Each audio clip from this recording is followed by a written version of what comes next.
ఐశ్వర్యం అంటే డబ్బు ఒక్కటేనా? కాదు. నాన్నగారి కాళ్ళు పట్టడానికి నాన్నగారి దగ్గర ఉండడం ఐశ్వర్యం. అమ్మకి తలకాయ నిప్పెడితే అమ్మ తలనొప్పి పెట్టిందా అని అమ్మ తలకి కాస్త ఔషధాన్ని అనులేపనం చేయడానికి అమ్మ పక్కన ఉండడం ఐశ్వర్యం. తన కొడుకుని తొడ మీద కూర్చోపెట్టుకుని తన కొడుకుతో మాట్లాడడం ఐశ్వర్యం.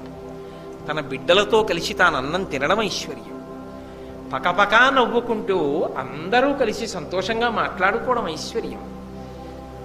ఎంత పెద్దవాడైపోయినా అన్నగారు, తమ్ముడు, అక్క చెల్లెళ్ళు అందరూ కలిసి కూర్చుని చిన్ననాటి విశేషాలు చెప్పుకుని పకపక పకపక నవ్వుకుని చిన్నపిల్లలు అయిపోతే జీవిత మధ్య భాగంలో కదా ప్రవేశించిన వాళ్ళు ధర్మపత్నులు.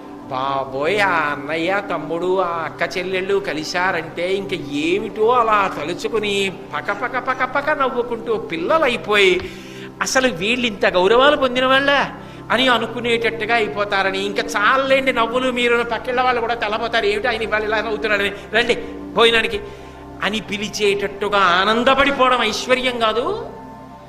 తమ్ముడి పిల్లలతోటి, తన పిల్లలతోటి, మనవలతోటి కలిసి తాతగారు బ్యాటట్టుకుని క్రికెట్ ఆడడం ఐశ్వర్యం కాదు?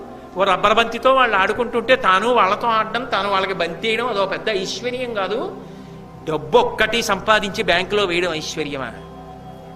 మనిషికి అదొక్కటి ఐశ్వర్యం నా దృష్టిలో కాదు, శాస్త్రం దృష్టిలో కాదు.